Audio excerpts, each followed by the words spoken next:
গতকাল রাত থেকে নিখোঁজ থাকার পর আজ সকালে বেগুন খেতে হাত বাঁধা অবস্থায় গলায় দড়ি দেওয়া অবস্থায় মাঝবয়সী এক মহিলার দেহ উদ্ধার নিয়ে এলাকায় চাঞ্চল্য।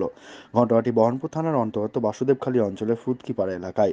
মৃত মহিলার নাম বিশ্বকা মণ্ডল ওরফে বিজলি, 32 বছর বয়স।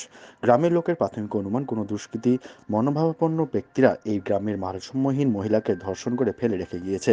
এদিন সকালে গ্রামের লোকের মৃত অবস্থায় এক বেগুনের জমিতে পড়ে থাকতে দেখে পুলিশকে খবর দেয়। পুলিশ প্রশাসন এসে মৃতদেহ উদ্ধার করে মুর্শিদাবাদ মেডিকেল কলেজ হাসপাতালে ময়নাতদন্তের জন্য পাঠায়। এলাকাবাসীদের দাবি, এই ধরনের ঘটনাতে পুনর্বার না ঘটে সেই কারণে ওই ব্যক্তিকে অবিলম্বে গ্রেপ্তার করে দৃষ্টান্তমূলক শাস্তি দেওয়া হোক।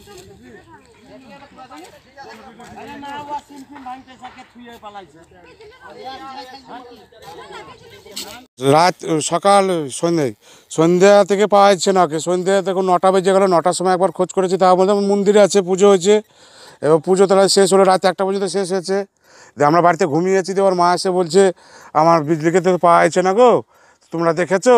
তাহলে আমরা বলছি তাহলে আমার বান্ধবীর বাড়িতে আছে, তাহলে বান্ধবীর বাড়িতে খোঁজ করো। আমি একটা লাইট দিলাম কাকিকে, লাইটলে খোঁজাখুঁজি করলাম, আমরাও খোঁজাখুঁজি করলাম। সকালবেলায় শুনছি, এবার এদিকে খোঁজাখুঁজি আমরা করছি।